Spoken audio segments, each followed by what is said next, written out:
Coming to you live from the Now Media Newsroom. I'm Jim Czek. You're watching Now Media. With me, Gavin Dew, our local MLA here, Conservative MLA and the official opposition for Kelowna Mission. Thanks for joining me. You're calling in from your office there in Victoria. Looks like nice digs there. You got the maple leaf in the background there. I like that. Yeah, thanks for having me, Jim. You stood up there in the ledge there, and you had a speech on small businesses.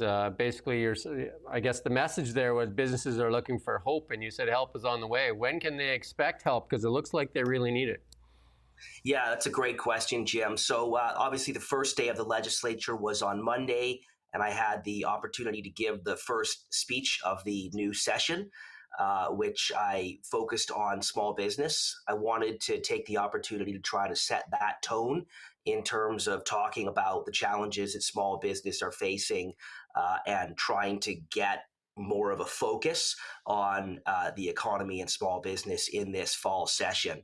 So we're going to be continuing to drive that message around the challenges that small business face because of the policies, the decisions, the indecision of this government, and trying to really personalize and humanize those stories in a way that drive it home.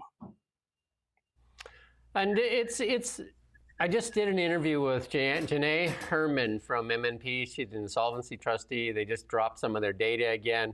And I'm just going to give you some of these things. I'm sure you're probably aware of many of these.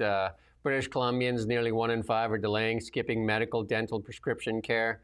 And nearly 3 in 10 are eating less to save money. Many scaling back in everyday spending, with more than half grocery shopping strategically. 2 in 5 cutting out dining or takeout completely. And 3 in 10 reducing utility consumption. These are not great things. And 2 in 5 are within $200 of insolvency each month. That's 44% of people are $200 away from insolvency. And the average month left after monthly expenses has fallen by $75 to $816.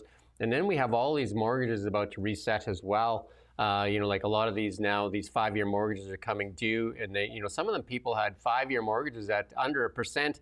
Many of them are going to reset into the, like high 3s, low 4s, depending on their credit, some even in the 5% range. So the massive increases, and many of them don't have that. And then there was a piece, and my last bit here, we did this morning in our daily news. We do daily news every day. There was a piece by Holly Dona Blacklocks, and a liberal senator said, sucks to be them, but the bank needs to start foreclosing on these people. Shameful. I mean, Jim, look, people are really struggling. And I think it's important to understand how the economy fits together. That's also why I like to talk about small business in really people-centered human terms, because everything you just said about the struggles that people are facing, you can also look at the massive increase in food bank use. You can look at the consumer confidence data. It's really bad. And when you have low consumer confidence, that means you have even greater challenges for small business who are reliant on consumer confidence to drive uptake in their businesses. We also have the lowest small business confidence in all of Canada, and we've stayed that way for months on end here in BC. So we're stuck in a really negative doom loop in terms of weak consumer confidence contributing to weak business confidence, which is exacerbated by government taxes, red tape, the public safety crisis that is absolutely hammering our storefront small businesses. And in turn, that's also giving us a rising unemployment rate, particularly for young people who are facing across Canada the highest unemployment we've seen since 1998. How come the David Eby and the NDP can't see this? How come they can't see it for the writing on the wall? Like even finally, Eby admits that he was wrong on the decriminalization. He said that just the other day. Yet they're going to run this program till the end of January regardless. None of this makes sense. Instead of like trying to make like businesses want to invest in that, again, it's just more regulation, more red tape, more taxes, more this, more that, so that, like you say, people are leaving for Alberta, businesses aren't expanding. So why aren't they getting the message? I really struggle with this, Jim. I want to give them the benefit of the doubt, but it seems as if they're kind of drinking their own bathwater and believing their own rhetoric. For months, what they've done is they have told a story about how everything that is wrong in the economy is the fault of Donald Trump and tariffs. And they've made it all about these external forces as compared to focusing on the things within their own control. There also seems to be this allergy to actually listening to business. So, for example, this morning in question period in the legislature, I asked Ravi Kahlon, the Minister of Jobs, hey, what happened to the Small Business Roundtable? Because for 20 years, we had this structured thing called the Small Business Roundtable that included small business leaders from all around the province that provided ongoing advice to the government on policies. Well, it put out a very good report in 2018, which has been gathering dust on a shelf ever since, talking about the exact kinds of issues that are making things worse for small business right now. And in fact, that small business roundtable hasn't met since about a 15-minute meeting they had in February of 2024. You would think as we went through the tariff crisis, you would think as we went through the crisis of small business confidence, the crisis of public safety hollowing out our downtowns, you would think that would be exactly when you wanted to have the advice of a structured institutional group of small business leaders. But instead, this government appears to not actually be interested in doing anything other than perfunctory, performative listening exercises with small business. I also did an interview yesterday with Jeff Moyse, the Aboriginal lawyer. He's got about 31 years experience with the government and then another couple of years practicing on his own. And he said that that Cowichan decision there is really putting a cloud not just over those Richmond properties, but over the whole of BC. And there doesn't seem to be much, like even language from the BC NDP to kind of ally people's fears in investment. And I talked to some developers here, and they said that it's easier or more. You get more certainty investing in other places other than British Columbia right now. Yeah, you're right, Jim. Look, it's uncertainty on top of uncertainty on top of uncertainty, whether it be baseline tax and regulatory uncertainty, whether it be, again, the fear of vandalism and violence that is hammering storefront business, or whether it be uncertainty around property rights. We're in a place where it's hard to rationalize investing in BC. What we're seeing from the government is every time there's a conversation about investment, they point only toward mega projects. Mega projects have been a very important part of our economy. They will continue to be a very important part of our economy. But it seems as if the government's only interested in giant projects where they can pick winners and losers, and they don't seem to understand the importance of creating fundamental conditions for the incremental investments, the business decisions, the expansion and retention of existing small business that produce about 57% of the private sector jobs in BC. They just don't really seem to understand how a market economy works. And we see that time and again in the kinds of decisions they push, the failure to understand unintended consequences, and the disinterest in really hearing from small business as to how they're being affected by poorly conceived government policies. Have you guys done a poll or commissioned a poll to see how many British Columbians want that Alberta pipeline to proceed? Because David Eby, I've never seen him that passionate, and he's been very he's been out there talking about how nobody wants this pipeline and that he's going to fight. I know that he doesn't really have any authority to stop it, but he's doing a hell of a PR campaign, and he's being quite adamant. And it's not much of a Team Canada when he continually attacks Danielle Smith. No, I mean, what David Eby is doing is playing cynical politics. The reality is that David Eby is supporting LNG, supporting mining. He and Adrian Dix, after spending years fighting against the Trans Mountain Pipeline, are now supporting a $4 billion expansion of 19 new pump stations on that line and the dredging of Burrard Inlet.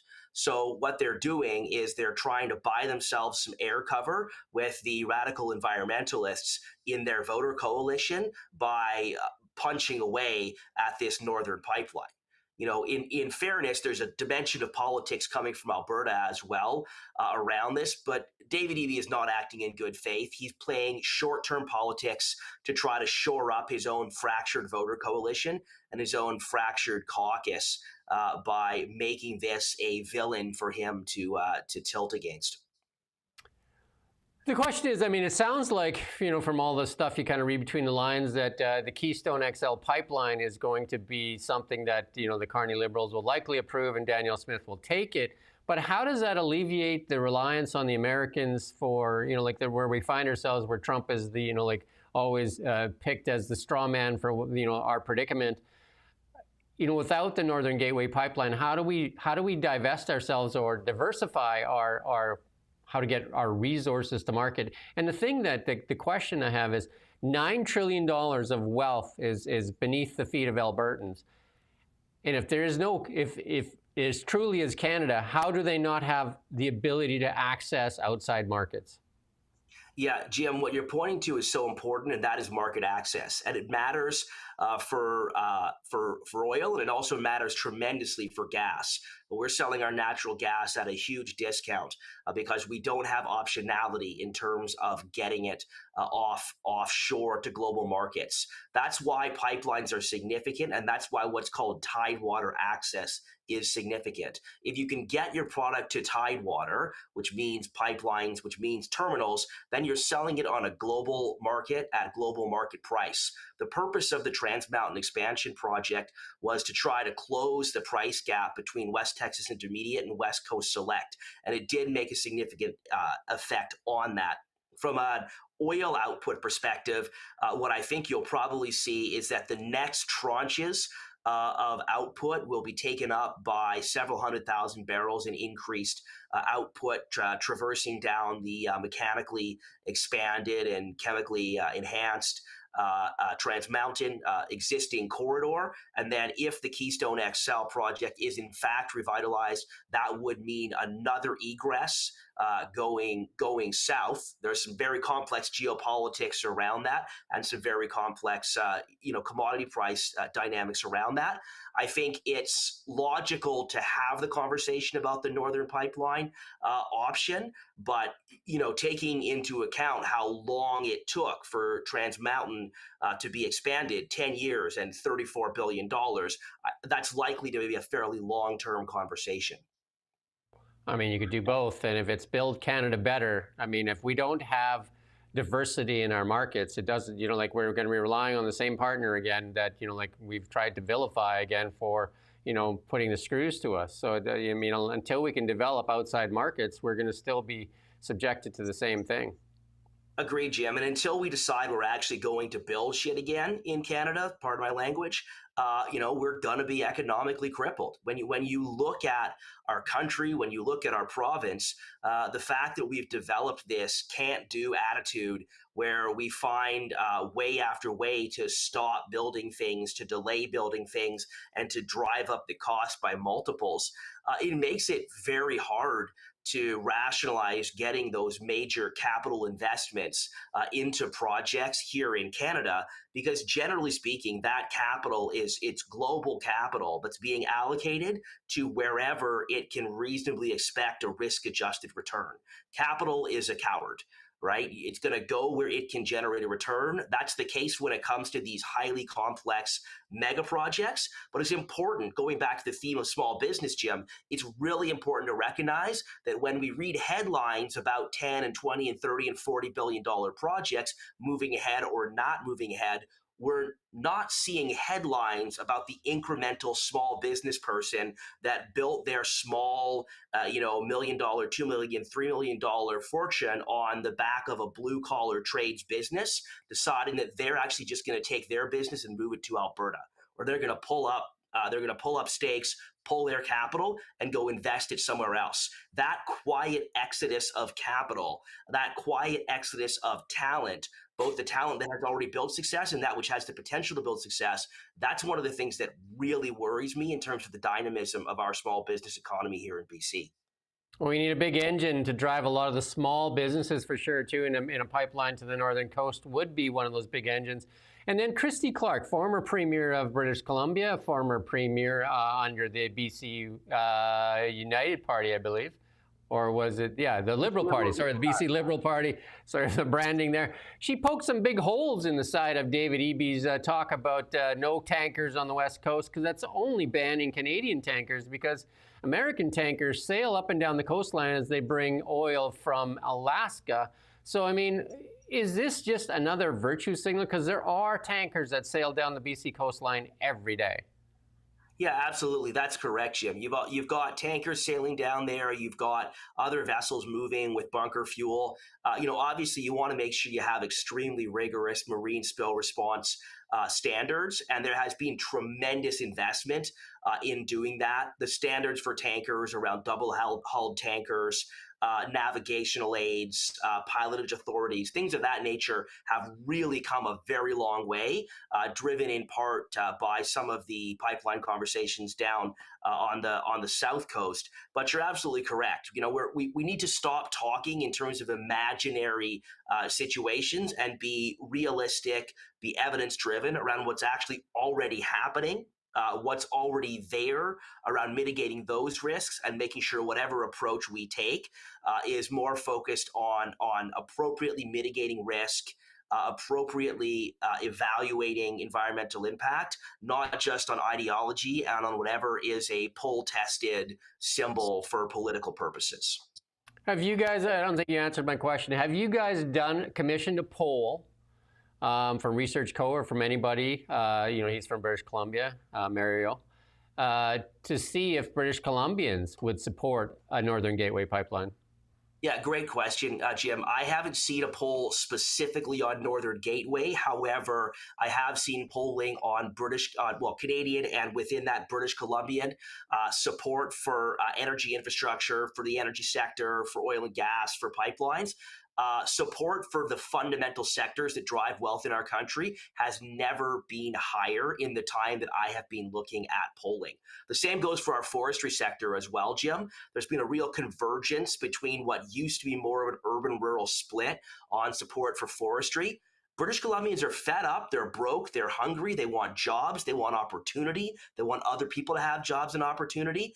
And it really feels as if this is a moment in time when we can actually reset some of the narrative around the resource sectors that are primary drivers of our economy if we choose to do so. But if we keep playing politics like David Eby is doing, I worry we're going to squander the moment. Some criticism of your party, though, is that David Eby seems to be in the driver's seat because no matter how badly he performs, the Conservatives are doing worse with their own kind of like mess inside their caucus there, with Eleanor Sturko being booted out and stuff like that. Are the Conservatives ready to lead? Like, I mean, there's not a lot of confidence being struck with your party right now, and I guess David Eby's kind of enjoying that, even though like our finances seem to be in a mess.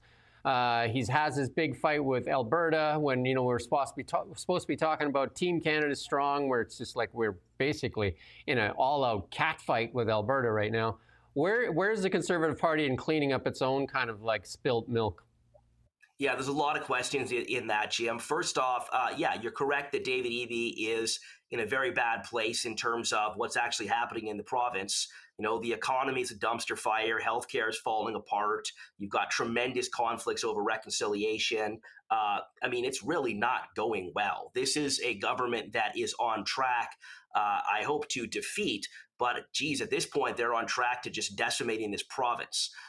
So that's a real challenge. It's also fair to say that David Eby has his own problems within his caucus. That dirty laundry hasn't been aired in the public square site quite so much, but there's some very real tensions playing out within the NDP voter coalition. There were thousands of BCGEU members protesting on the lawn of the legislature all this week, traditional Labour allies of the NDP. In a very strained relationship. So there's a lot happening in David Eby's world as well that I think the media has not made quite as much of a soap opera of. But all that doesn't diminish the reality that yes, our party is going through some challenging times. We're going through some growing pains as we work to consolidate the party into a government in waiting that's focused on the economy, that's focused on healthcare, that's focused on mental health and addictions, and the kinds of things that everyday British Columbians are talking about around their kitchen tables. Most normal people are not talking about the kind of ridiculous stuff that's all over social media. They actually just want a functional alternative that can displace the NDP, form a new government to get the province back on track. So, God willing, that's what we're moving toward.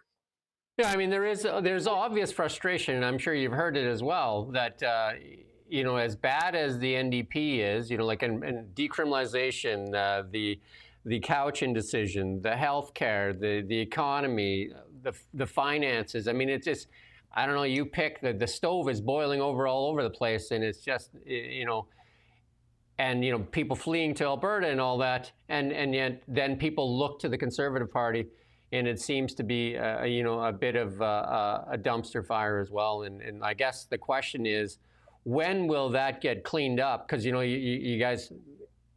Like when you put the Conservative Party together, it was a watershed moment, because a party from nowhere all of a sudden is could have won almost. It was very close to winning the election, but then it just seems to be fraying and falling apart. Yeah, Jim, that's fair. We had UBCM, the Union of BC Municipalities, a couple of weeks ago. All of the mayors, councillors, MLAs, business folks gathered from around the province in Victoria. And, the message that I think we heard loud and clear was tremendous frustration with the government, a feeling of rudderlessness and of drift. But, a lot of those mayors and councillors were also very direct in saying to us, we need you to get your shit together. We need you guys to get your shit together, act like grown-ups, act like a government in waiting, act like you are, in fact, ready to take the place of this government. So I think it is incumbent on us to get to that point as soon as possible. Yeah, I mean, there was those mayors that the Kelowna mayor wrote a letter, on jail, not bail. I mean, there's so many issues. And the bigger issue here, Mark Carney's Liberals are trying to sell us this message of one Canada. And then, the two stronger provinces here, and an all-out catfight. And it's, and a lot of it's rhetoric on both sides. And it doesn't bode well for where Canada sits. Jim, it does nothing for us. Look, back to your point on that front, David Eby has spent the last number of weeks just playing wedge politics over pipelines, as I say, trying to shore up the environmental wing of his party, and just not really engaging in any substantive way.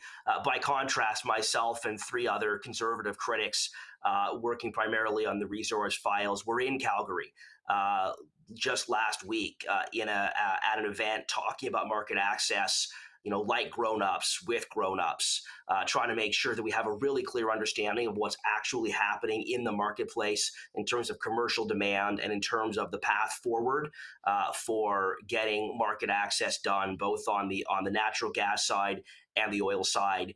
We just met yesterday with leaders from the forestry sector.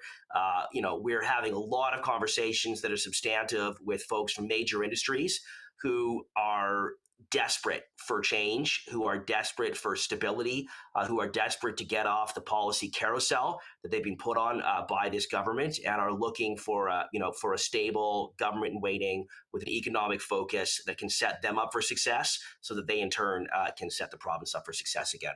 In your speech there at the Ledge, you did say help was on the way. Anything that you can point to that people can look to? Because like that interview I did with MNP there earlier today, people choosing, to forego meals, and I'm sure a lot of families are, the heads of the household probably offering to their children more than they're taking themselves, and obviously, and then foregoing vacations, foregoing a lot of things right now. And then, even as we looked at what AI is going to do maybe to this job market, there's a lot of factors here pushing. And we seem to be, like I said, I strongly believe that our biggest asset in Canada is our resources. And it seems to be that's the card we do not want to play. Energy is everything in this AI world, and we seem to be reluctant to play that card. Yeah, Jim, great point, great question. Look, the reason I talk about hope being on the way is I just, as a small business person myself, as someone with a background both in entrepreneurial business and in big business and in the business community, what I see and what I hear when I go out and I talk to people is just this feeling of desperation. It's this feeling of fraying at the seams. It's this feeling that we just can't take much more. It's you. You go and you sit with people that have had their store broken into repeatedly, been called out in the middle of the night for alarm calls, their business burnt down, they found a dead body outside of their business. These people are not just having a tough time of it, Jim. They are fully traumatized. They are beaten down. You talk to small business people and they talk about, look, if they could just give the keys back and be out of that business, they would be. And, I don't have every solution today. I'm not the government. I don't get to fix things today. But what I wanted to do was to reach out to struggling small business people and hopefully have them understand that there are people in government who understand what they're going through. There are people who understand the struggle and sacrifice of small business. There are people who understand that they are really struggling right now, and it is so crucially important that they hold on and keep going. If we lose our small business sector, if we permanently lose our downtown business districts, if we lose not only the talent, the initiative, but the capital of our small business community, and they go elsewhere, they won't come back, Jim. So we've got to make sure that we cherish the people that are creating jobs in our province, and we ask them to hold on. We ask them to have hope. We ask them to believe that we will turn this around and we will make it better.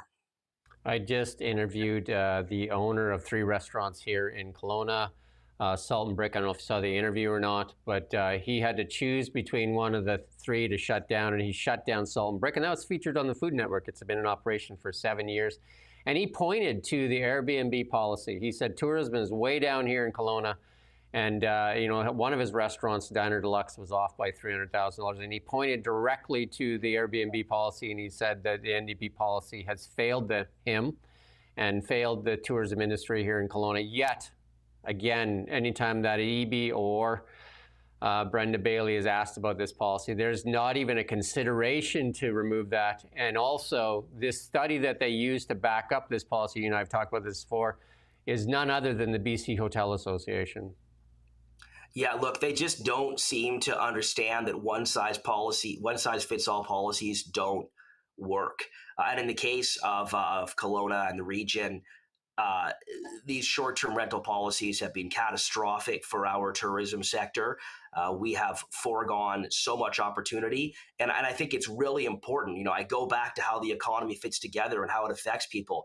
It's not just about the individual that owns the unit that is on Airbnb. It's also about the folks that are doing cleaning and pool maintenance, the handyman, the whole universe of service providers that are supporting that. It's also about the restaurants, the breweries, the wineries that benefit from tourism, and in particular from tourism spread out throughout the city. So, it is really frustrating to me that every time I raise this with the government, they're just not interested. And it is particularly frustrating to me that during the October election, every NDP candidate locally said they were running on a made in Kelowna solution for short-term rentals.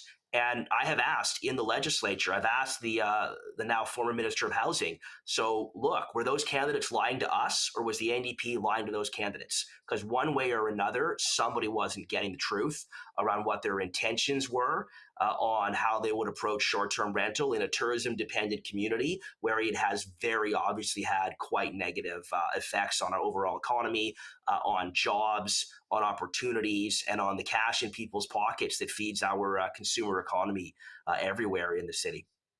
Maybe you should mention to Mr. Eby that it's okay to say you were wrong. You said it once, so it's easy to come out of your mouth. I know it's tough for NDP and Liberal to say they were wrong. He did say it on decriminalization, so maybe while he's feeling a bit reflective, he might want to say that he was wrong on the Airbnb policy for Kelowna as well and remove that here. It's great that he said he was wrong, but now we need him to actually do something. We need him to act. We need him to take significant action around issues like involuntary compassionate care. We continue to wait for the provincial government to step up around an involuntary compassionate care facility in the Okanagan. We continue to wait for anything more than little tidbits of symbolic action. You know what? A political apology, trying to grovel your way off the hook with a mumbled apology, is just not good enough. We actually need a significant change in direction, because what we have been doing has not been working. It is not compassion. It is not helping people, and it is not helping our communities. We have to actually decisively change direction and take action. You know what I continue to wait for? The promised interview with the Finance Minister, Brenda Bailey, that's been promised since the beginning of July. And they've said from 30 to 20 to 10, and now they just ghost me. They were at least communicating. And I talked to Brenda Bailey in person, and she promised this interview, and yet it's elusive and very, very hard to get. And you know what? Do not governments want to be held accountable? Shouldn't we expect governments to be held accountable?